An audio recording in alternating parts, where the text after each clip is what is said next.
هادي له وأشهد أن لا إله إلا الله وحده لا شريك له وأشهد أن محمدا عبده ورسوله أما بعد فإن خير الحديث كتاب الله وخير الهدي هدي محمد صلى الله عليه وسلم وشر الأمور محدثاتها وكل محدثة بدعة وكل بدعة ضلالة وكل ضلالة في النار أما بعد فأعوذ بالله من الشيطان الرجيم لقد جاءكم رسول من أنفسكم عزيز عليه ما عنتم حريص عليكم بالمؤمنين رؤوف رحيم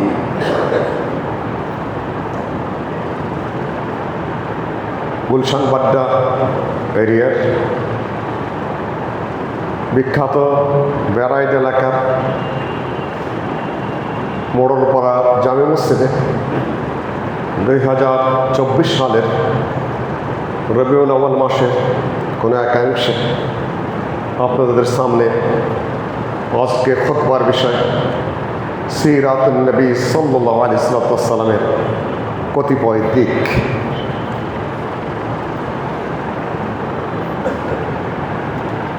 নবী এবং রাসূল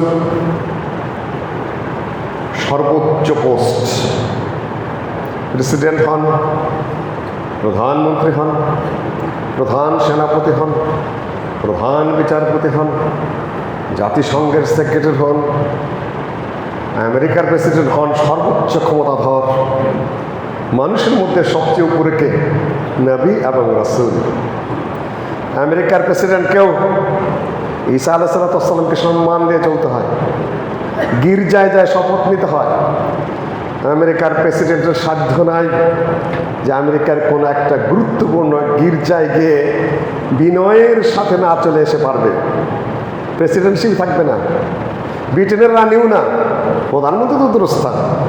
গির্জা, ধর্মীয় অবস্থান, গির্জাপতি, চার্চের লোকজন, নবুয়তের ধারায় চলে তারা। এখন ঈসা আলাইহিস সালাম প্রসঙ্গে যদি কোনো মন্তব্য করেন ব্রিটেনে, সেখানে ব্লাসফেমি আইন রয়েছে, ধর্মদ্রোহিতা, আপনাকে শাস্তির মুখোমুখি হতে হবে।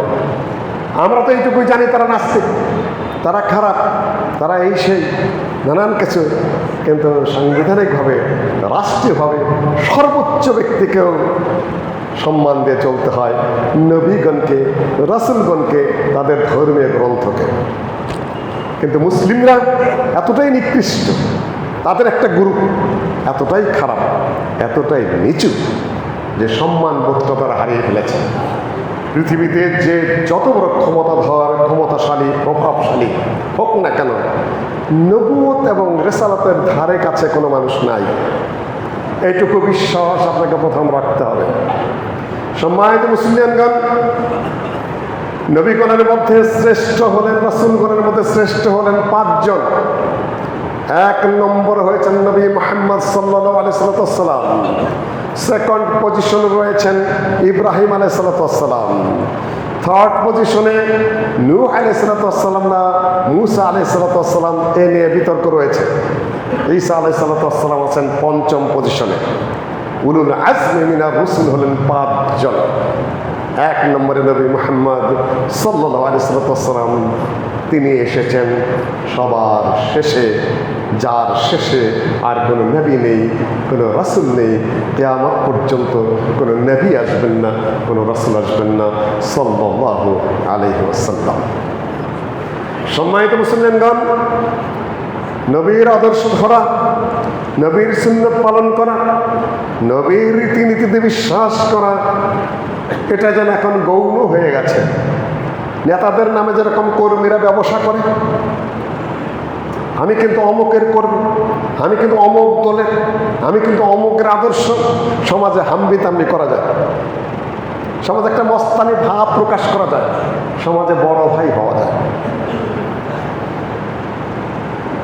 ঠিক নবী মুহাম্মদের নাম নিয়ে আদর্শ নাই, রীতি নাই, নীতি নাই, ফলো করা নাই, যার যার মতো চলাটাই যেন তাদের নিয়মে রূপান্তরিত হয়েছে।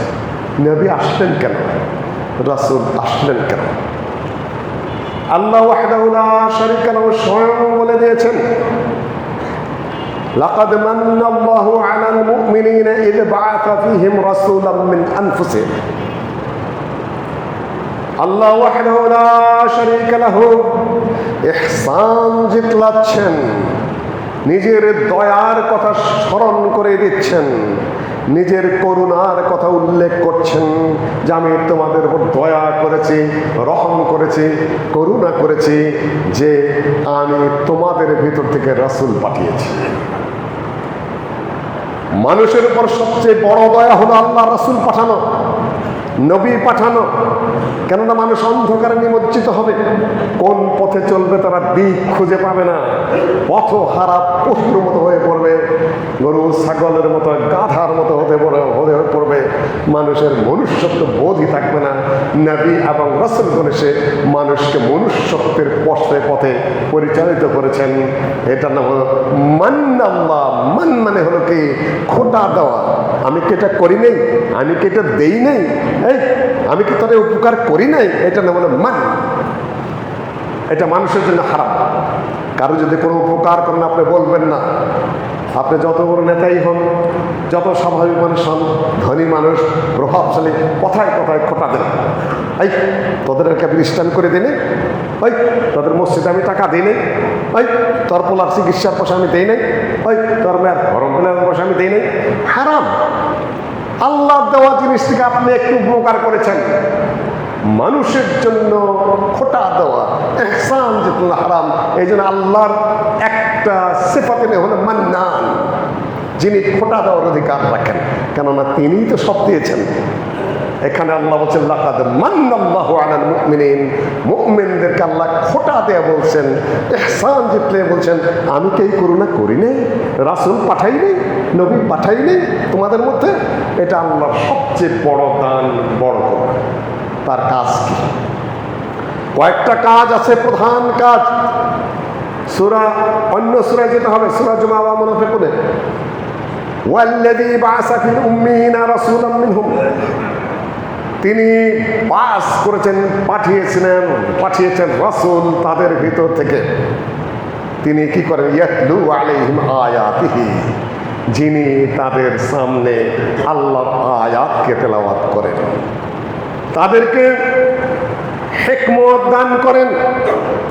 তাদের সামনে তিনি আয়াত তেলাওয়াত করেন।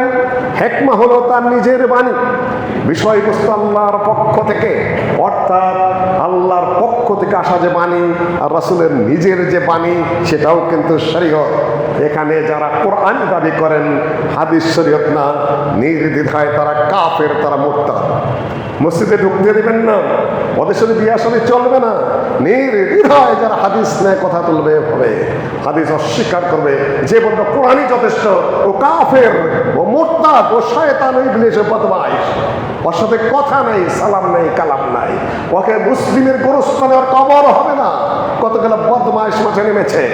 এটা বলে দেবে হিকমা মানে হলো আল্লাহ নবীর হাদিস, কোরআনে বহু জায়গায় এসেছে।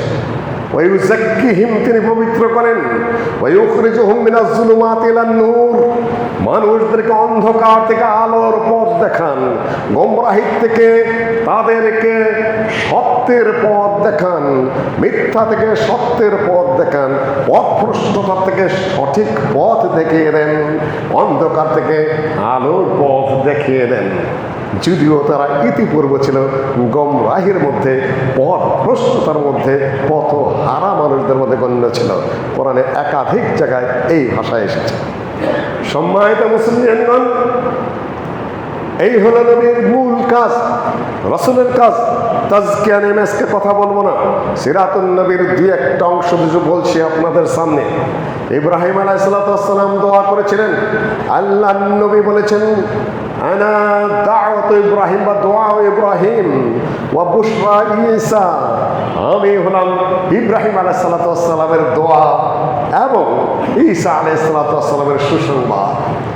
ঈসা আলাইহিস সালাম সুসংবাদ দিয়েছিলেন যে আমি তৌরাতকে সত্য বলে প্রমাণ করছি তোমাদের সামনে, তৌরাতের বিধানে আমার বিধান, ওয়া মুবাশশিরাম বিরাসূলিন ইয়াতি মিন বা'দি ইসমু আহমদ, আমার পরে একজন রাসূল আসবেন, তার নাম হলো আহমদ। সুসংবাদ দিয়ে গেছেন ঈসা আলাইহিস সালাম, আমার পরে একজন রাসূল আসবেন, তার সুসংবাদ দিয়ে যাচ্ছে, তার নাম হলো কি? আহমদ বা মুহাম্মদ সাল্লাল্লাহু আলাইহি ওয়াসাল্লাম। ইব্রাহিম আলাইহিস সালাম দোয়া করে গেছেন আমাদের নবী মুহাম্মদের জন্য, আল্লাহ রব্বানা ওয়াবআস ফীহিম রাসূলাম মিনহুম ইয়াতলু আলাইহিম আয়াতিক, আল্লাহ তুমি এই ইসমাইলের বংশে আমার ছেলে যে ইসমাইল, যাকে তুমি জবাই করার নির্দেশ দিয়েছিলে, সে কাবায় অবস্থান করে, এই বংশে একজন রাসূল পাঠিও, ওয়াবাসিম রাসূলাম মিনহুম, এদের দিক থেকে এই কবিলার, এই বংশে, এই রক্তে, এই ধারার মধ্যে তুমি একজন পাঠিও। তিনি কি করবেন? ইউআল্লিমুহুমুল কিতাব ওয়াল হিকমা, কিতাব হিকমা মানে হাদিস, ইউআল্লিমুহুল কিতাব ওয়াল হিকমা ওয়া ইউযাক্কিহিম, তিনি তাদেরকে পবিত্র করবেন। আজকে তাজকিয়া একটা লম্বা, আত্মসংশোধন কি জিনিস, নিজের দেহের পরিবর্তন কি জিনিস, মন মানসিকতা সংশোধন করা কি জিনিস, এটা একটা বিরাট আলাদা লেকচারের বিষয়, খুবই গুরুত্বপূর্ণ বিষয়। কোনোদিন সুযোগ হলে আমি শুধু ওই টপিক নিয়ে আলোচনা করব, তাজকিয়ার উপরে। সম্মানিত মুসলিমগণ, ইন্নাকা আনতাল আজিজুল হাকিম, তুমি মহা ক্ষমতাময়, মহা দূরদর্শী, সূক্ষ্ম কি তোমার কাজ আছে সেটা তুমি ভালো বোঝো, ভুল কাজ তুমি করো না, তুমি জুলুম করো না। হাকিম মানে হলো যেখানে যে কাজ প্রযোজ্য তিনি সেখানে সেইটা করেন, এটা না মানে হিকমা। হাকিম, হিকমা এক অর্থ হাদিস, আর এক অর্থ হলো কি, যেখানে যে কাজটা প্রযোজ্য সেখানে সেই কাজটা সে সুনিপুণভাবে করতে পারে। এই যে মসজিদের মধ্যে কোন জায়গায় পিলার দিতে হবে, কোন জায়গায় ফ্যান বসাতে হবে, কোন জায়গায় সাউন্ড বক্স সেট করতে হবে, কি পরিমাণ রড লাগবে, কি পরিমাণ ইট লাগবে, যত ভালো ইঞ্জিনিয়ার তত সেটা সূক্ষ্মভাবে করতে পারে। আবার জায়গাটাকে কিভাবে কাজ করলে পুরোপুরি কাজে লাগানো যাবে, ইনি হলেন হাকিম। মসজিদ পরিচালনা এক কমিটি করে দিলেন, খালি উল্টাপাল্টা করে, মানুষের গোলমাল করে, খামাকা ফেতনা ফসল লাগায়, খামাকা ইমাম সাহেবের একটা ধমক মারে, খামাকা মুয়াজ্জিনকে একটা কটাক্ষ করে। হাকিম না উনি কোন জায়গায় কোন কাজ করতে হবে বুঝেন না। পরিচালনা করতে গেলে আপনাকে কিছু বুদ্ধিশুদ্ধ লাগবে, কখনো ধমক দিতেও হবে, কিন্তু কখন, কাকে, কোথায় বুঝেন না। হাকিম হলেন যিনি যে কাজ যেখানে যখন যেভাবে প্রযোজ্য, কে কোন বয়সের, কে কোন মর্যাদার, কে কোন অবস্থানের, এগুলা যে মেপে চলতে জানে, তিনি হলেন হাকিম মানুষের মধ্যে। সম্মানিত মুসলিমগণ, রাসূলের হলো এই সকল কর্তব্য। সারা মাঠে এখন বিতর্ক। একজন শেখ সাহেব, পরিচিত শেখ সবারই, তিনি বলে ফেলেছেন 40 বছর বয়সে তিনি নবুয়ত লাভ করেন। এই নিয়ে আবার আরেক রংবাজ হুজুর ফালতু গান গায়ে খালি বসে বসে দাঁড়িয়ে দাঁড়িয়ে ও বলল যে ভুল করেছে, আকীদা গেছে, তওবা করতে হবে, মামলা করবে, ইত্যাদি ইত্যাদি। যাই হোক, উনি একটু সংক্ষেপ করেছেন বক্তব্যকে। এখানে 4টি জিনিস মনে রাখবেন, এখানে 4টি জিনিস মনে রাখতে হবে। 1 নম্বর হলো নবুয়ত ও রিসালাত, 1 নম্বর হলো খালকাত, ওখান থেকে শুরু করেন। খালক মানে হলো সৃষ্টি, 2 নম্বর হলো নবুয়ত ও রিসালাত, 3 নম্বর হলো ইলাদাত, 4 নম্বর হলো বিআসাত। 4টাকে একসাথে গুলিয়ে ফেলার কারণে মাঠে সমস্যার সৃষ্টি হয়েছে। ধীর স্থির আলেমেরাও শুনে নিন, যারা বুঝতে চান তারা একটু বুঝে নিন, গন্ডগোলটা নিরসন হবে।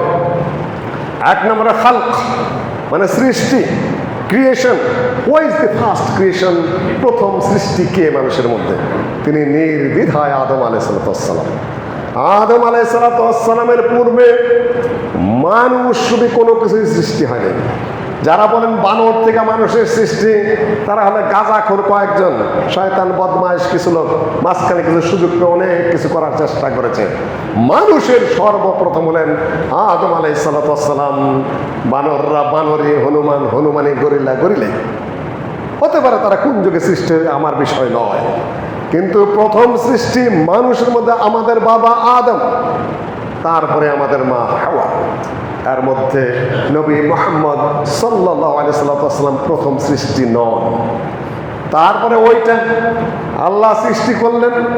তারপরে চাঁদের মধ্যে কত বছর ছিলেন, নক্ষত্রের মধ্যে কতদিন ছিলেন, এই সকল আজগুবি বানাউটি যত কথাবার্তা দেওয়াজ করে থাকেন, এটা একটাও শুদ্ধ কথা নয়। কোরআন দ্বারা প্রমাণিত সর্বপ্রথম মানুষের সৃষ্টি হলো আদম আলাইহিস সালামের মাধ্যমে, তার পূর্বে আর কোনো সৃষ্টি নাই।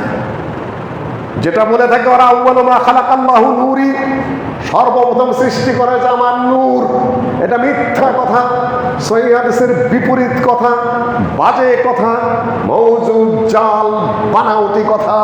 ওইটাতেই বলে প্রথম সৃষ্টি নবী মুহাম্মদ সাল্লাল্লাহু আলাইহি ওয়াসাল্লাম।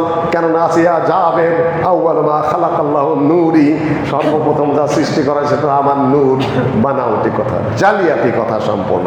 সর্বপ্রথম সৃষ্টি আদম আলাইহিস সালাম। 2 নম্বর কথা, ওটা নিয়ে আমি আলোচনা আর বাড়াবো না এই মুহূর্তে। 2 নম্বর কথা হলো নবুয়ত এবং রিসালাত। আল্লাহর নবী 40 বছর বয়সে নবুয়ত রিসালাত লাভ করলেন না ঊর্ধ্বাকাশে রিসালাত লাভ করেছেন, নবুয়ত লাভ করেছেন? নবুয়ত আকাশেই, সব নবীর নবুয়তে আকাশে। আমি মসলিউদ্দিন আজকে এখানে খুতবা দিচ্ছি আপনাদের মোড়ল পাড়ার বেড়াই দে, এটা ঊর্ধ্বাকাশের সিদ্ধান্ত না, এখানে কার কোথাকার সিদ্ধান্ত? উপরের সিদ্ধান্ত। আল্লাহর ইলমে, আল্লাহর জ্ঞানে সেটা রয়ে গেছে, লাউহে মাহফুজে লিপিবদ্ধ রয়েছে যে মসলিউদ্দিন নামে এক ব্যক্তি এই জুমায় 2024 সালের এই মসজিদে খুতবা দেবে, এতজন শ্রোতা এখানে থাকবে, আল্লাহর লাউহে মাহফুজে এটা লেখা আছে। কাজেই নবী মুহাম্মদ সাল্লাল্লাহু আলাইহি সাল্লাম যে নবী এবং রাসূল, সেটা ঊর্ধ্বাকাশে থাকবে না? আছে, কিন্তু যে ঘটনাটা ঘটেছে সেটা হলো আমাদের কথা ফেরেশতাদের সামনে আল্লাহ ঘোষণা করেন নাই। হয়তোবা করেছেন, হয়তোবা করেন নাই, কিন্তু নবী মুহাম্মদের নবুয়তের কথা, রিসালাতের কথা আল্লাহ ওয়াহদাহু লা শারীকা লাহু ফেরেশতাদের সামনে ঘোষণা করে দিয়েছেন। আদমকে সৃষ্টি করছেন খলিফা হিসাবে, সেটা ঘোষণা করে দিয়েছেন, ফেরেশতাদের সামনে বানিয়েছেন। আর নবী মুহাম্মদের রিসালাতের কথা, নবুয়তের কথা আল্লাহ ঘোষণা করে দিয়েছেন কখন? আদম মুনজাদিলুন ফি তিনাতিহি, আদম যখন আল্লাহ মাটি দিয়ে, পানি দিয়ে, কাদা দিয়ে যখন তার স্ট্রাকচার তৈরি করেছেন, ঠিক তখনই আল্লাহ ওয়াহদাহু লা শারীকা লাহু নবী মুহাম্মদের নবুয়ত এবং রিসালাতের কথা ঊর্ধ্বাকাশে ফেরেশতা সহ যারা ছিল তাদের মধ্যে তিনি ঘোষণা করে দিয়েছেন। এইটুকু মনে রাখবেন, ধীর স্থির মনে রাখবেন, না হলে ভুল হবে। একেবারে এসব বহু জায়গায় লিপিবদ্ধ আছে এলোমেলো ভাবে, কিন্তু গোছানো নাই। কাজে আমি আপনাদের সামনে গোছানো কথাটা শিখিয়ে দিয়ে যাচ্ছি। এভাবে কথা নবুয়তের এবং রিসালাতের ঘোষণা করে দিয়েছেন মুহাম্মদ নবী, মুহাম্মদ রাসূল। ওয়া আদম বাইনা রূহি ওয়াল জাসাদ, আদম যখন তার দেহ এবং তার আত্মার মাঝামাঝি দেহ বানানো হয়েছে, কিন্তু আত্মা এখনো ফুৎকার দেওয়া হয়নি, আত্মা ঢুকানো হয়নি এখনো। ওই মুহূর্তেই নবী মুহাম্মদ সাল্লাল্লাহু আলাইহি সাল্লামের রিসালাত এবং নবুয়তের কথা ঘোষণা দিয়ে দেওয়া হয়েছে। 3 নম্বর, ওয়েলাদাত, জন্ম হলো কত? নবী মুহাম্মদের জন্ম কখন? সেটা হলো 570 বা 71 খ্রিস্টাব্দে তার জন্ম।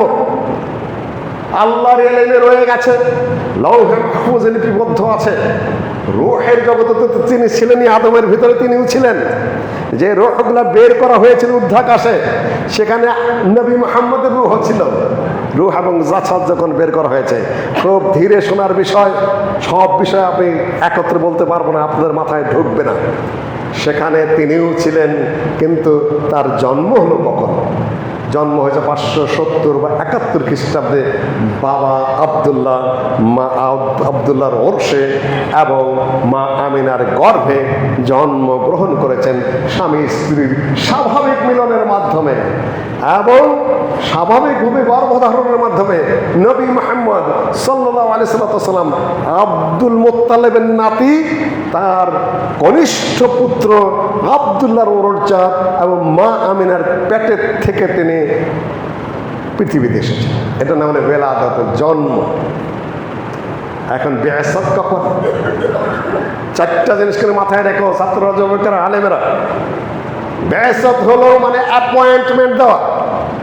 যে অফিসে আপনি যাকে নিয়োজিত করছেন সেই অফিসের জন্য অ্যাপয়েন্টমেন্ট দেওয়া, তুমি ওই অফিসের এই দায়িত্ব পালন করবে।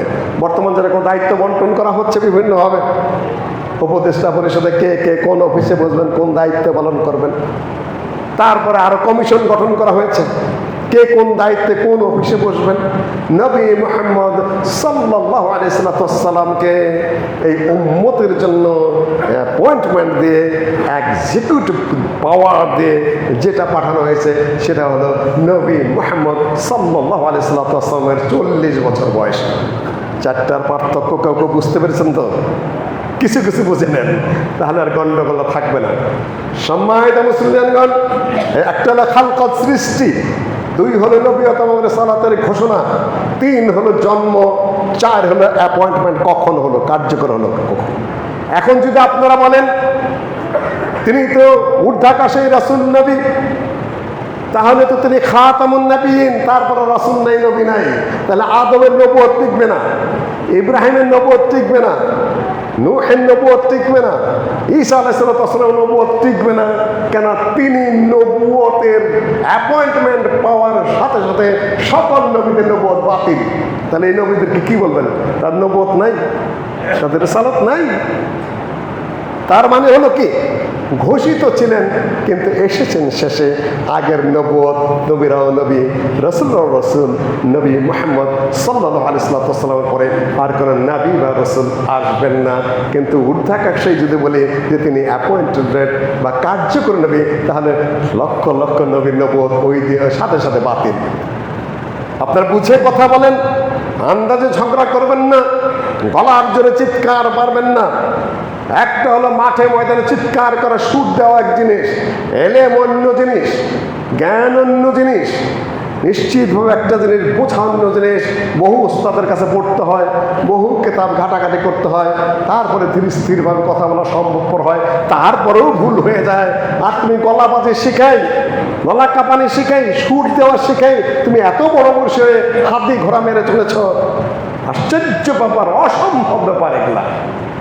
সম্মানিত মুসলিমগণ, নবী মুহাম্মদ সাল্লাল্লাহু আলাইহি ওয়াসাল্লাম 40 বছর বয়সে রিসালাত, অ্যাপয়েন্টেড নবী এবং কার্যকর নবী হয়ে পৃথিবীতে আসলেন। তার কাজের কতগুলো দিক আপনাদের সামনে প্রথমেই উত্থাপন করেছি, একটু মাথায় ধীর স্থিরভাবে রাখবেন। এতটুকু বলার পরে আমি আপনাদেরকে আরেকটা বিষয়ের দিকে দৃষ্টি আকর্ষণ করছি। তিনি যে জগতে আসলেন, জগৎটা কেমন সুন্দর করে মসজিদটা আপনারা বানিয়েছেন, আগে ছিল না। বহু বছর থেকে হালকা যোগাযোগ আছে তো এই এলাকায়। এই মসজিদ এত সুন্দর ছিল না, এত মুসল্লি এখানে এভাবে ছিল না, এই মাইকের ব্যবস্থা এভাবে ছিল না, এই ভিডিও ছিল না, ফ্যান ছিল না, তাই না? করতে হয়েছে আপনাদের কষ্ট করে, প্ল্যান প্রোগ্রাম নেওয়া হয়েছে। নবী মুহাম্মদ সাল্লাল্লাহু আলাইহি ওয়াসাল্লাম এমন এক যুগে এসেছিলেন, যুগের কথাই বলবো যখন পৃথিবীতে শুধু অন্যায় আর অন্যায়, জুলুম আর জুলুম, অত্যাচার অত্যাচার, চীনের শাসন ব্যবস্থা, জাপানের শাসন ব্যবস্থা, রোমান সাম্রাজ্য, পারস্য সাম্রাজ্য, ভারতের রাজত্ব, সারা পৃথিবীর অবস্থা যখন খারাপ, আর কাবার ঘর যেটা তাওহীদের জন্যই নির্মিত। আল্লাহ বলে দিয়েছেন ইব্রাহিম আলাইহিস সালামকে, ওয়াইদ ইয়ারফা ইব্রাহিমুল কওয়াইদা মিনাল বাইত ইসমাঈল রব্বানা তাকাব্বাল মিন্না ইন্নাকা আনতাস সামিউল আলিম। সূরা বাকারায় এই আয়াত রয়েছে।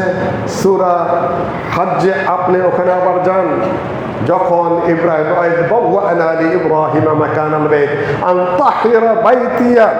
আমার ঘরকে পবিত্র করো তোমরা, যারা রুকু করবে তাদের জন্য, যারা সাজদা করবে তাদের জন্য, যারা শিরক করবে না তাদের জন্য, তাওহীদ পন্থীদের জন্য, যে তাওহীদের জন্য, যে শিরক থেকে মুক্তির জন্য, যে কাবার ঘর, সেই কাবার ঘরে 360 মূর্তি।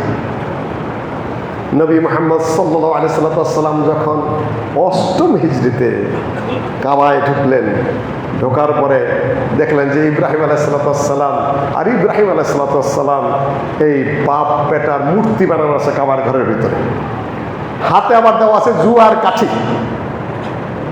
নবী সাল্লাল্লাহু আলাইহি ওয়াসাল্লাম 360 মূর্তির দিকে তার হাতের কাঠি দিয়ে ইশারা করা শুরু করলেন। মূর্তিগুলা ভেঙে চুরে খান খান হয়ে যেতে থাকলো। কাবার ঘরের ভিতরে দেখেন যে বাবা ইব্রাহিম আর বাবা ইসমাইলের মূর্তি। আমাদের তো বাবা মিল্লাতে আবিকুম ইব্রাহিম, হাতের মধ্যে আবার জুয়ার কাঠি। মনে হয় যেন ইব্রাহিম আলাইহিসসালাম আর ইসমাইল আলাইহিসসালাম দুইজনে জুয়া খেলতেন, তাই না? আল্লাহ নবী বাবার মূর্তিকে খাতির করেছেন। আল্লাহ নবীর পূর্বপুরুষকে ইব্রাহিম, তার ছেলে ইসমাইল, সেই ধারায় আর নবী নাই। শেষে নবী মুহাম্মদ কাবার ঘরের ভিতরে বাবার মূর্তিকে তিনি খাতির করেননি, মূর্তিতে মূর্তি ভেঙে ফেলেছেন। ইসমাইল আলাইহিসসালামের মূর্তি নিজে ভেঙে ফেললেন। ভেঙে ফেলে বললেন, কাতালাহুমুল্লাহ, আল্লাহ এদেরকে ধ্বংস করো। ওয়াকাদ আলিমু, এরা জানে যে ইব্রাহিম এবং ইসমাইল আলাইহিসসালাম কখন ওই জুয়া খেলেনি, অথচ মূর্তি বেনে তার হাতে জুয়ার কাঠি দিয়ে রেখেছে। কারণ কি জানেন? কাবার ঘরে মক্কার যত কিছু ফয়সালা সবই লটারি দিয়েই হতো। এমনকি জমজম কূপেতে পানি ওঠে না, আব্দুল মুত্তালিব দায়িত্বে রয়েছেন কাবার ঘরের মোতাওয়াল্লি, পানি ওঠে না। এখন উনি কি করবেন? তিনি আল্লাহর কাছে দোয়া করলেন। আপনারা মনে করেন যে মুশরিকরা আল্লাহকে মানে না। মুশরিকরা আল্লাহকে মানে, বিশ্বাস করে, কঠিনভাবে মহব্বত করে, কিন্তু শিরক করে। আব্দুল মুত্তালিব আল্লাহর কাছে দোয়া করলেন, মান্নত করলেন, আল্লাহ এই জমজম কূপ থেকে যদি পানি ওঠে, আমার 10 পুত্রের থেকে 1 পুত্রকে তোমার নামে আমি কোরবানি দেব। কেন ইব্রাহিম আলাইহিসসালাম ইসমাইলকে কোরবানি করতে নিয়ে গিয়েছিলেন। তিনি মান্নত করে ফেললেন, আমার 10 পুত্রের 1 পুত্রকে আমি কোরবানি করবো আল্লাহ, যদি জমজম কূপে পানি ওঠে। আল্লাহ কবুল করলেন। মুশরিকের তো আল্লাহ কবুল করে, কোনোটা কবুল করেও দোয়া আল্লাহ কবুল করতেই পারেন, এটা আল্লাহর ইচ্ছা। আল্লাহ তো মহান দয়ালু, কিন্তু জান্নাত দিবেন না আল্লাহ, জাহান্নাম থেকে বাঁচাবেন না। নাহলে রেজেক তো আল্লাহ কাফেরকেও দেয়, মুশরিককেও দেয়। এটা হলো রাহমা আম্মা বলা হয়, আকীদার একটা অন্য আলোচনা। পানি ওঠা শুরু হয়ে গেল। এখন জবাই করতে হয়। কাকে জবাই করবেন? লটারি। তাহলে নির্ধারণ কে করে দেবে? ওই লটারি। বসে আছেন পুরোহিত হুজুররা, লটারি কাগজ 10 পুত্রের নাম লেখে, উনি কাগজ তোলে আব্দুল্লাহ, আবার কাগজ তোলে আবার সেই আব্দুল্লাহ, আবার কাগজ এলোমেলো করে দেন, আবার সেই আব্দুল্লাহর নামে ওঠে। তখন কি করা? জবাই করার জন্য তিনি প্রস্তুত হয়ে গেলেন। কিন্তু নানার বাড়ি মামার বাড়িরে বলে, ছেলে কি খালি তোমাদেরই নাকি? আমাদের মেয়ের গর্ভ থেকে জন্মগ্রহণ করে নাই?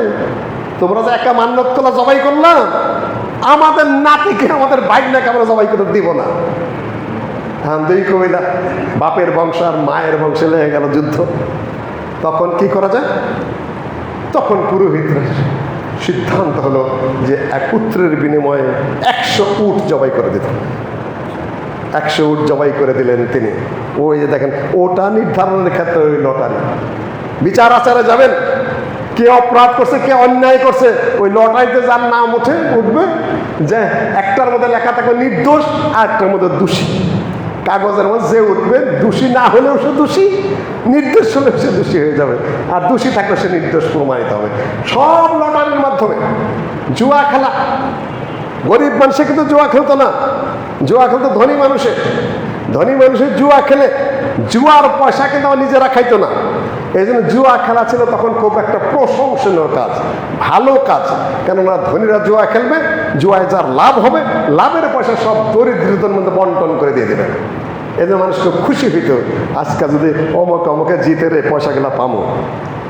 মানুষের উপকার করলে সেই কাজ কি হালাল না হারাম? শরীয়তে হালাল হলে হালাল, শরীয়তে হারাম হলে হারাম। যুবকেরা বড় হয়ে গেছে, যুবতীরা যদি বলে যা তোমাদের বিয়ের প্রয়োজন নেই, তোমাদের দৈহিক চাহিদা আমাদের সাথে মিঠাও, হালাল হবে নাকি? হারাম তো হারামই, শরীয়ত হারাম করেছে। জুয়া হারাম, তুমি উপকার করো বা অনুপকার করো, এতে কিচ্ছু যায়ও না আসেও না, হারাম তো হারামই। এই জন্য জুয়ার বৈধতা দেওয়ার জন্য ইব্রাহিম আলাইহিসসালামের হাতে জুয়ার কাঠি দিয়ে রেখেছে। কেন ওদের ধর্ম কর্ম সমাজ আইন বিধান সব কি দিয়ে চলে? ওই জুয়ার কাঠি দিয়ে চলে। সম্মানিত মুসলিমগণ, নবী মুহাম্মদ সাল্লাল্লাহু আলাইহি ওয়াসাল্লাম মূর্তিগুলা ভেঙে ফেললেন, বাবার মূর্তি ভাঙলেন, ইসমাইল আলাইহিসসালাম মূর্তি ভাঙলেন, ঘোষণা দিয়ে দিলেন কুল জাআল হক ওয়া যাহাকাল বাতিল ইন্নাল বাতিলা কানা যাহুকা। বলে দাও যে বাতিল দূরীভূত হয়ে গেছে, হক প্রতিষ্ঠিত হয়েছে, আর বাতিল তো হক জাআল হক ওয়া যাহাকাল বাতিল, আর বাতিল তো দূরীভূত হওয়ার জন্যই, বাতিল বিতাড়িত হওয়ার জন্যই, বাতিল ধূলিসাৎ হওয়ার জন্যই। কিন্তু ধূলিসাৎ করবে কে? নবী মুহাম্মদ এবং তার সাহাবীগণ। বাতিল ধূলিসাৎ করতে গেলে ওইরকম সাহসী মানুষের দরকার। সম্মানিত মুসলিমগণ, আজকে ওই শিরক পন্থীরা, আজকে ওই বেদাত পন্থীরা আবার কবর পূজা যেভাবে শুরু করেছে, জায়গায় জায়গায় ওটা মূর্তি পূজারই নামান্তর বা তার চেয়ে কঠিন। জওহরলাল নেহেরু ভারতের তৎকালীন প্রধানমন্ত্রী একবার গিয়েছিলেন আজমিরে, যেটাকে আজমির শরীফ বলে। আজমির শরীফ টুরিফ লাগাবেন না সাথে, ওরা নিজেরা লাগিয়েছে। ওইখানে গিয়ে ভারতের প্রধানমন্ত্রীর চাদর চড়ান কিন্তু ওখানে। জওহরলাল নেহেরু গিয়ে দেখে যে মুসলমানরাও আজমিরে খাজা বাবার ওখানে সেজদা করতেছে। উনি এত খুশি হলেন, খুশি হয়ে ওখানে একটা ভাষণ দিলেন, বক্তব্য দিলেন। हम हिंदू मुस्लिम दोनों भारत माता के एक ही संतान हैं, फर्क सिर्फ इतना ही है हिंदू लोग ऊपर रखकर पूजा करते हैं और मुसलमान लोग नीचे रखकर पूजा करता है।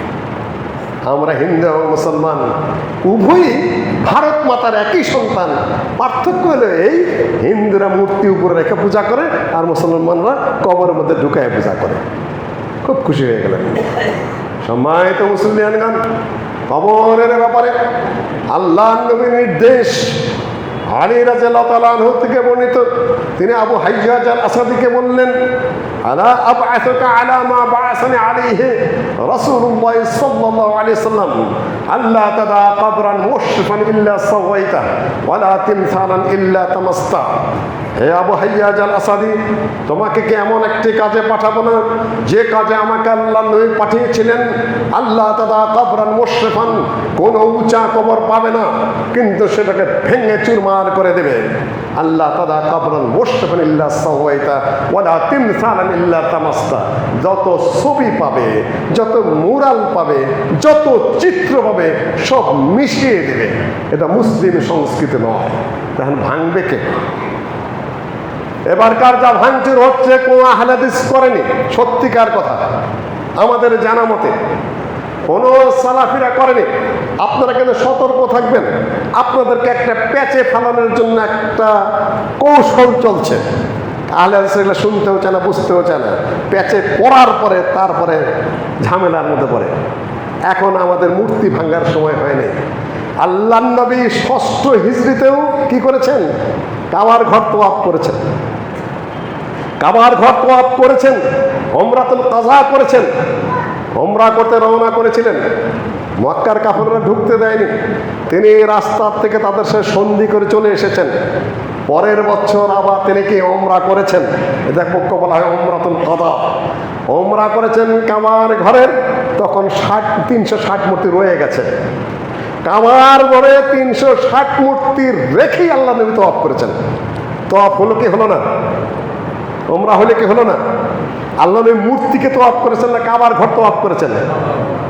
মূর্তি যে ছিল, আমাদের আহলে হাদিস আলেমেরা কথা অর্ধেক বলে মানুষকে উত্তেজিত করেন।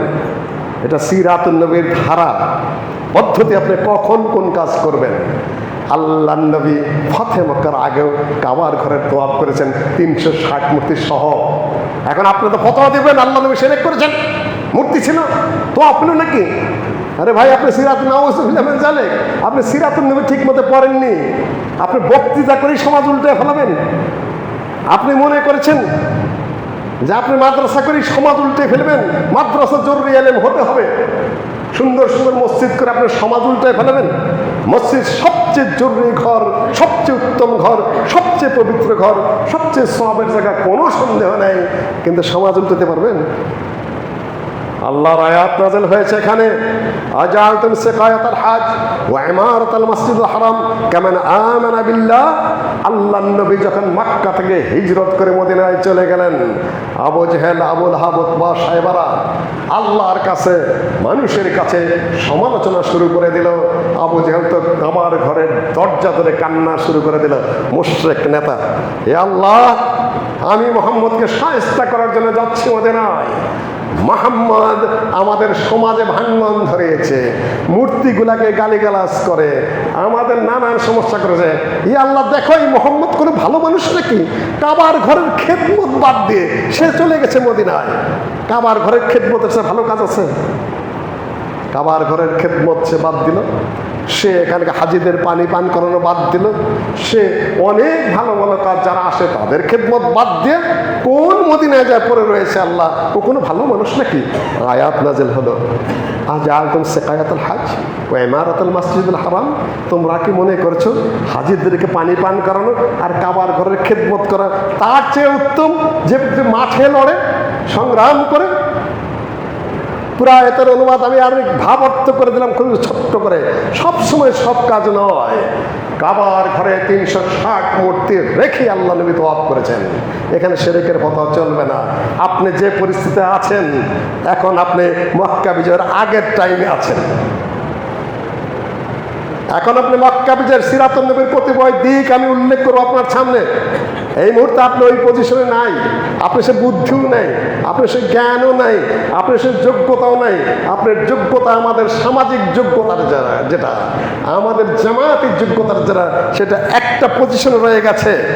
সেখান থেকে বুদ্ধি, জ্ঞান, ঐক্য, চিন্তা, চেতনা সকল কিছু দিয়ে সন্নিবেশ হওয়ার পরে বুদ্ধিমত্তার সাথে সময়ের কাজ সময় মতো করতে হবে। এইটাই নবী মুহাম্মদ সাল্লাল্লাহু আলাইহি ওয়াসাল্লাম সিরাতুন নবীর ধারাবাহিক শিক্ষা।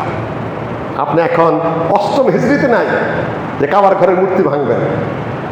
আপনি আছেন আগের পিরিয়ডে, কাজেই ধীরে বুঝতে হবে। আর সেগুলাকে বুঝতে চায় না।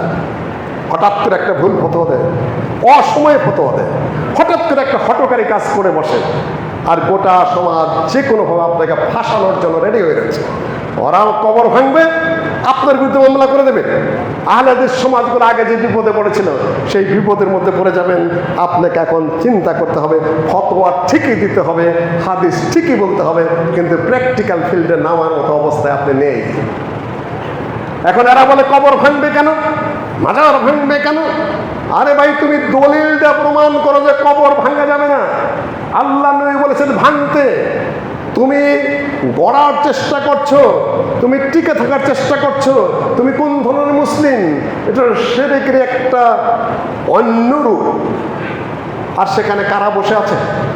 সেখানে বসে আছে গাঁজাখোররা, সেখানে বসে আছে জুয়াচোররা, সেখানে বসে আছে বেনামাজিরা, সেখানে বসে আছে চান্দাবাজারা, সেখানে বসে আছে মস্তানরা, সেখানে বসে আছে কোরআন হাদিসের যাদের কোনো জ্ঞান নেই, যাদের কোনো আকীদা নেই, তারাই বসে আছে। সরকার এই সিদ্ধান্ত নিতে হবে এই সকল বেকার লোকগুলো এখানে কি ব্যবসা করছে, ওদের কাজ কি। সরকারকেই অনুরোধ করবো এই মুহূর্তে যে আপনারা এটা বন্ধ করে দিন।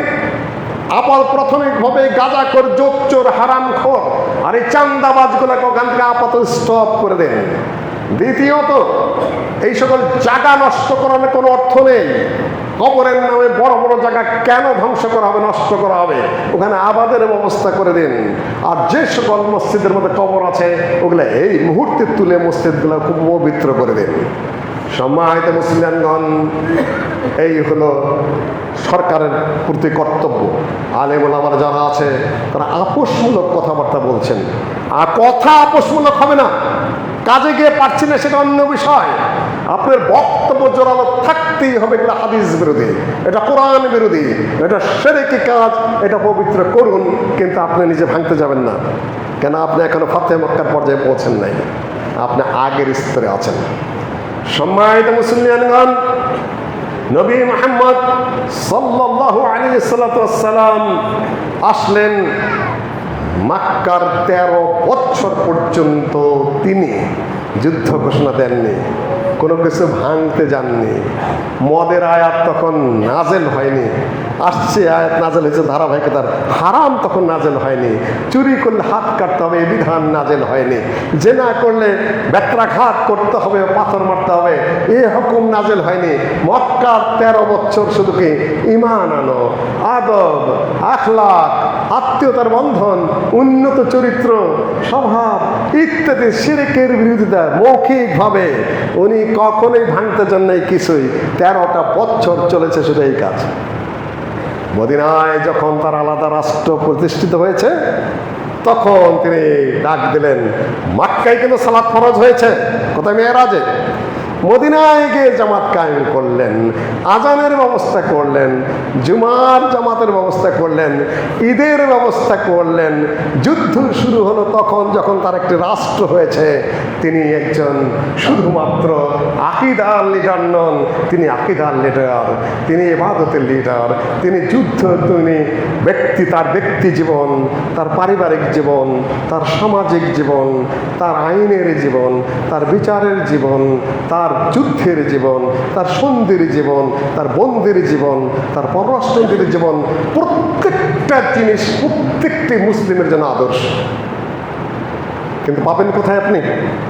একদিনে বক্তৃতা করে আহ্বান নাই না।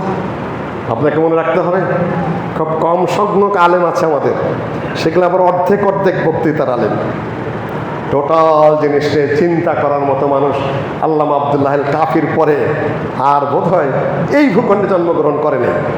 টোটাল বিষয়ে চিন্তা করার মতো ওই অত বড় মাথা, অত বড় মেধা হয়নি।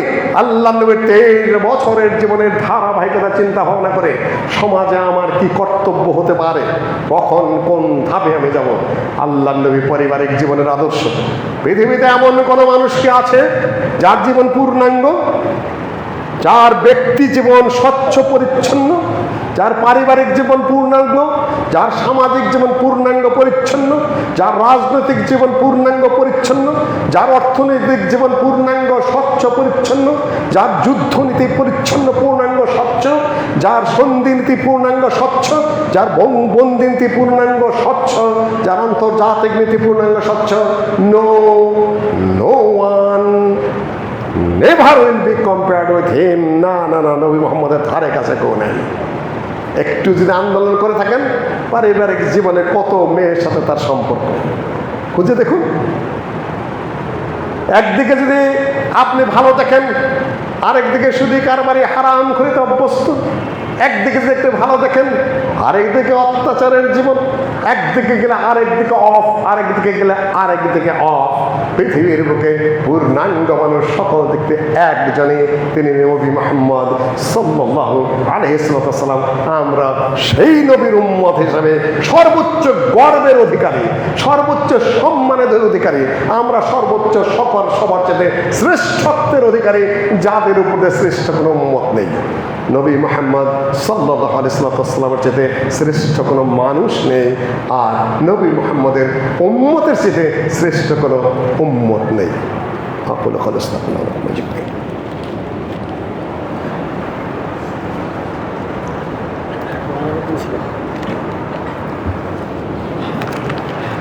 সম্মানিত মুসলিমগণ,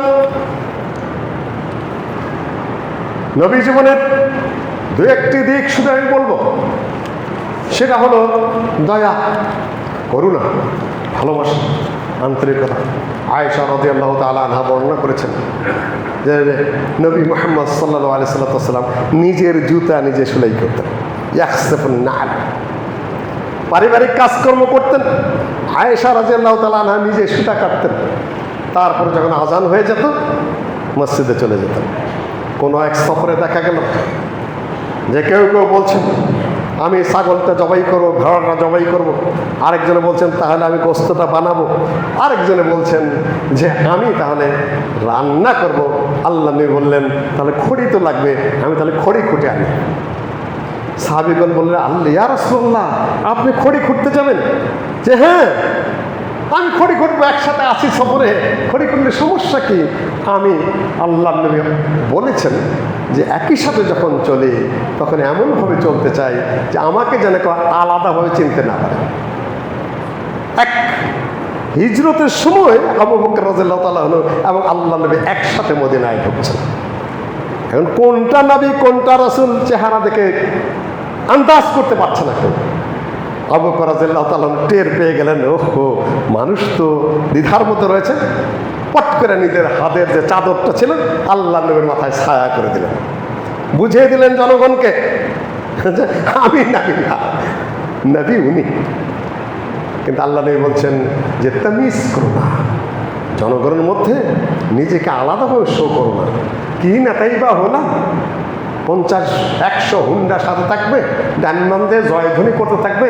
মানুষের নেতা, আপনাকে মানুষ পাঠাইছে আপনি কাজ করার জন্য পার্লামেন্টে, আপনি এমন ভাব ধরে চলেন যে সেটা কি আপনি মনিব হয়ে পড়েছেন, সব মানুষ কৃতদাস।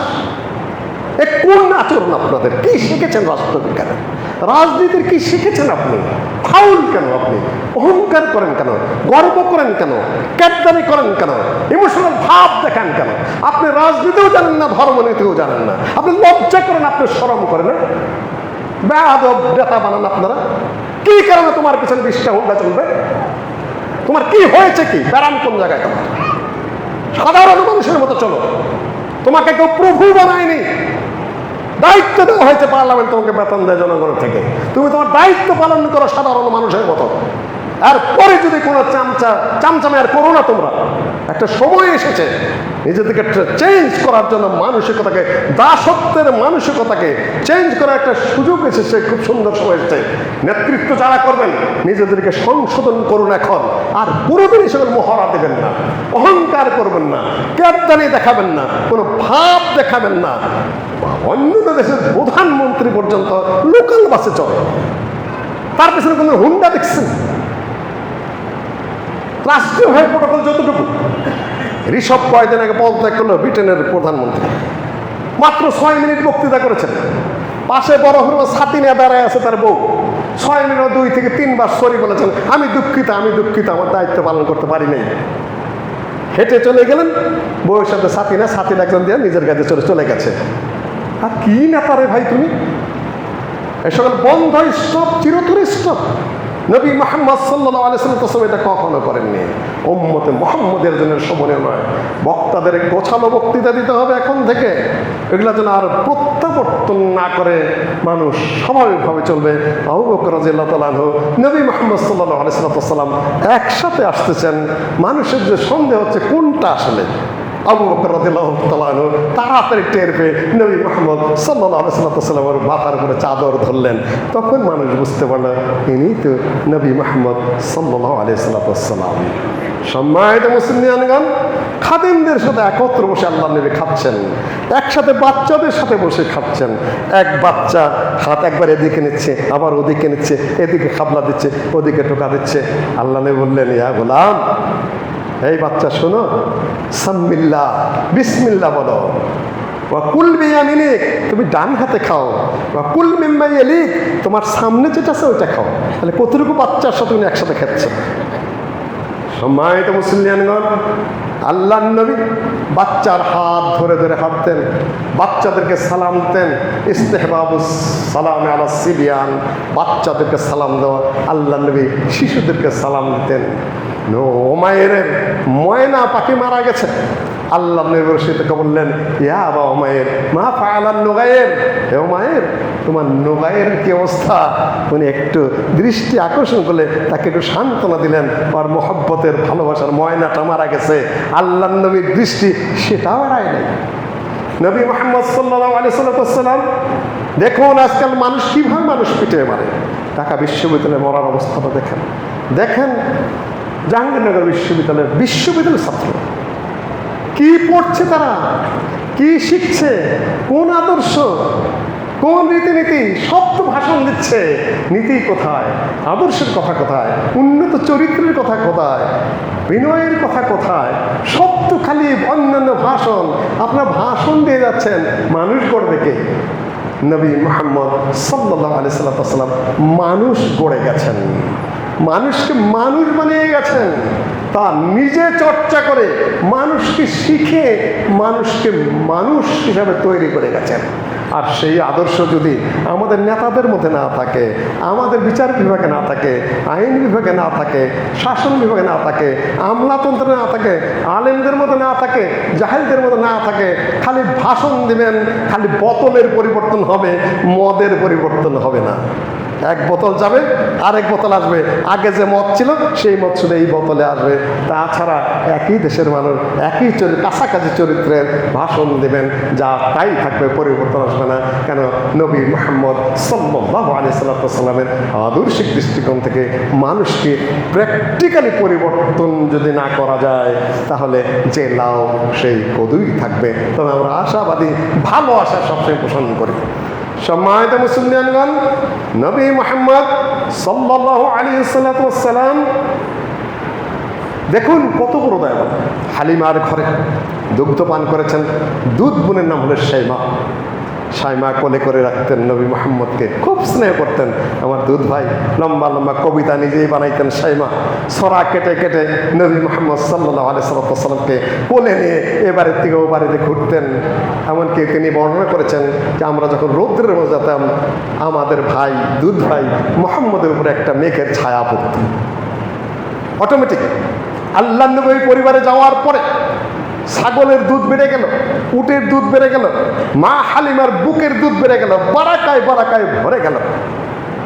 যখন মক্কা বিজয়ের পরে 8ম হিজরিতে তায়েফের যুদ্ধ হলো, তায়েফের যুদ্ধে এই শাইমা ধরা পড়ে গেল যুদ্ধের মাঠে।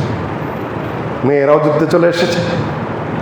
তখন বলল যে তোমরা যে আমাকে এত শক্ত করে বেঁধেছ, কষ্ট দিতেছ, তোমরা কি জানো আমি কে? যে আপনি কে? যে আমি মুহাম্মদের দুধ পুত, আমার মায়ের দুধ পান করেছে, আমি তাকে কোলে করে রাখতাম। তোমরা যাও মুহাম্মদকে বলো। যেহেতু ছোট ভাই দুধ ভাই, হুকুম কিন্তু একই, মায়ের পেটের ভাই বোনের সম্পর্ক আর দুধ ভাই বোনের সম্পর্ক কিন্তু। সম্মানিত মুসলিমগণ, আল্লাহ নবীর কাছে নিয়ে যাওয়া হলো। ইনি নাকি আপনার দুধ বোনের দাবি করছে। তা আল্লাহ নবী বললেন, কি প্রমাণ কি আছে তোমার কাছে? আমি তোমাকে একবার পিঠে নিয়েছিলাম, তুমি রাগ করে আমার পিঠের মধ্যে দাঁত বসিয়ে দিয়েছিলে, দেখো সেই কামড়ের দাঁত রয়ে গেছে আমার পিঠের মধ্যে। আল্লাহ নবী মেনে নিলেন। তারপরে বললেন যে বউ, তুমি কি আমার সাথে মদিনায় চলে যাবে? না, আমি তোমাকে উট চাকর বাকর যা কিছু দিয়ে দেবো, তুমি এখানেই থেকে যাবে। শাইমা বললেন যে আমি মদিনায় যাব না, আমি এখন দরিদ্র অবস্থায় আছি, যা পারো তুমি আমাকে দাও, তাতেই সন্তুষ্ট। সম্মানিত মুসলিমগণ, রাহমা, দয়া, করুণা, ক্ষমা নবী মুহাম্মদ সাল্লাল্লাহু আলাইহি সাল্লামের হাতে বদরের যুদ্ধে অনেক মানুষ বন্দী হয়ে গেল। তার মধ্যে বন্দীদের একজন আল্লাহ নবীর মেয়ের জামাই জয়নব রাদিয়াল্লাহু তাআলা আনহা স্বামী আবুল আস বন্দী। এখন বন্দী বিনিময় চুক্তি, টাকা পয়সা তো ছাড়িয়ে নিতে হবে। কি করবেন? আল্লাহ নবীর মেয়ে জয়নবের স্বামী আবুল আস অ্যারেস্ট। তিনি হাড় পাঠিয়ে দিলেন একটা। আল্লাহ নবী হাড়টা দেখে চিনতে পেরেছেন, এটা তো আমার স্ত্রী খাদিজার দেওয়া হার, এটা তো আমার মেয়ে জয়নবকে দিয়েছিলেন। আল্লাহ নবী দেখে কান্না শুরু করে দিলেন, কিন্তু মুক্তি দেওয়ার কথা বললেন না। তার সঙ্গী সাথীরা বললেন, ইয়া রাসূলুল্লাহ, কান্নাকাটি করছেন কেন? যে এটা তো আমার স্ত্রী খাদিজা আমার কন্যা জয়নবকে দিয়েছিল, জয়নব তার স্বামী আবুল আসকে মুক্তি করার জন্য এই হাড়টা পাঠিয়ে দিয়েছে, তোমরা যদি অনুমতি দাও তাহলে হাড়টা আমি নিয়ে মুক্ত করে দিই। আল্লাহ নবী মুক্ত করে দিলেন। জীব জন্তুর প্রতি দয়া, মানুষের প্রতি মানুষের দয়া নেই। সম্মানিত মুসলিমগণ, আল্লাহ নবী এক বাগানে ঢুকেছেন। বাগানে ঢুকে দেখে একটা উট দৌড়ে এসলো। দৌড়ে এসে আল্লাহ নবীর সামনে ঝরঝর করে চোখের পানি ফেলে দিল উট। তখন আল্লাহ নবী উটটার গজের উপরে, যে ঘাড়ের উপরে উঁচা থাকে ষাঁড়ের, ওইটার মধ্যে হাত বুলালেন। উটটা চুপ করে গেল, শান্ত হয়ে গেল। উটটা বিড় করে ফিসফিস করে আল্লাহ নবীকে যারা কি বলল। আল্লাহ নবী বললেন, এই উটটা কার? এক যুবক এসে বললেন, ইয়া রাসূলুল্লাহ, উটটা আমার। এই উট আমার কাছে অভিযোগ করেছে তোমার বিরুদ্ধে।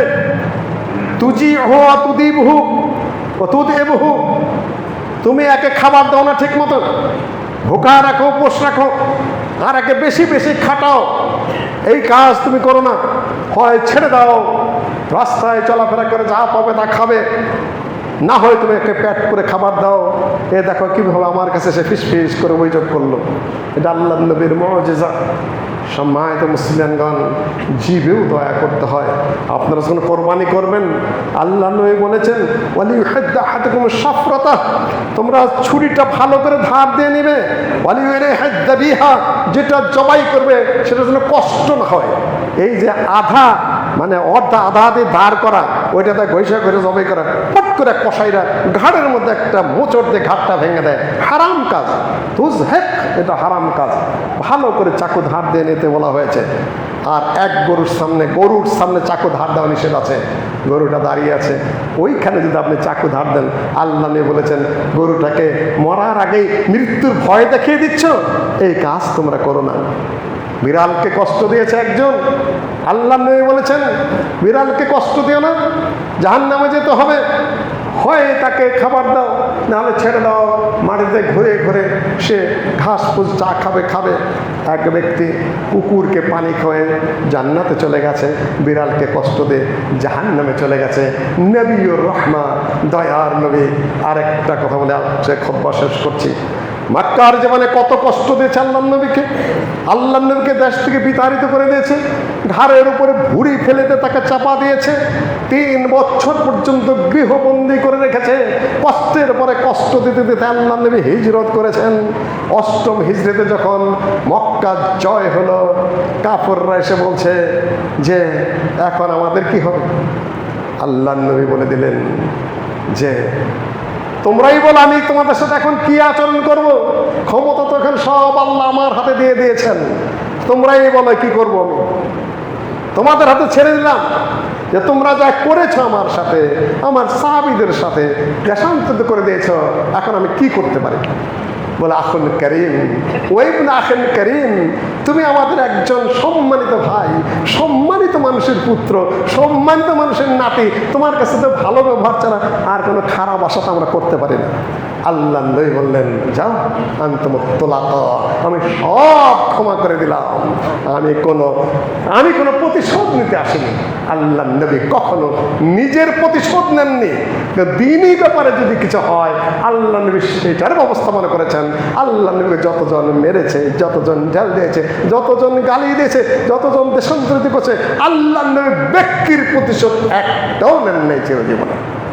সম্মানিত মুসলিমগণ, নবী মুহাম্মদ সাল্লাল্লাহু আলাইহি সাল্লামের জীবনের কয়েকটি শিক্ষা আপনার সামনে খুব সংক্ষিপ্ত উপস্থাপন করে আজকের খুতবা এখানে শেষ করছি। কে দোয়া চেয়েছেন? কে এটা? মৃত শাহজাহানের পরিবারের পক্ষ থেকে দান 2000 টাকা, এক ব্যক্তি অসুস্থ 1000 টাকা দিয়ে দোয়া প্রার্থী। বংশালের রাজীবের মেয়ে খুব কঠিন অবস্থায় আমার কাছে খবর পাঠিয়ে দিয়েছে, তার জন্য দোয়া করবেন। আল্লাহ তুমি আমাদের মধ্যে যারা মারা গেছে তাদের কবর আযাব মাফ করো। আল্লাহ যারা রোগী আছেন তাদেরকে সুস্থ করো। যারা বিপদগ্রস্ত আছেন আল্লাহ তুমি তাদেরকে বিপদ মুক্তি করো। এই পরিস্থিতির পরিবর্তনে কেউ কারো উপরে হিংসা করবেন না, অন্যায়ভাবে কেউ কাউকে আটকে দেবেন না, কেউ কারো উপর জুলুম করবেন না।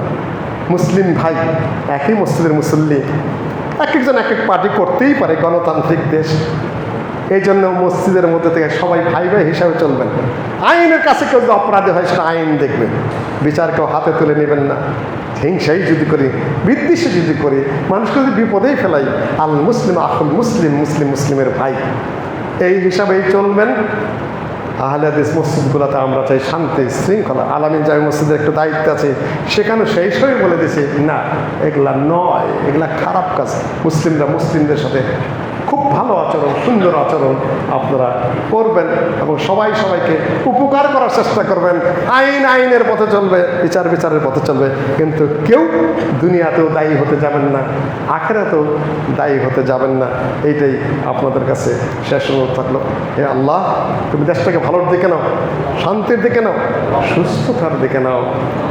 عباد الله رحمكم الله إن الله يأمر بالعدل والإحسان وإيتاء ذي القربى وينهى عن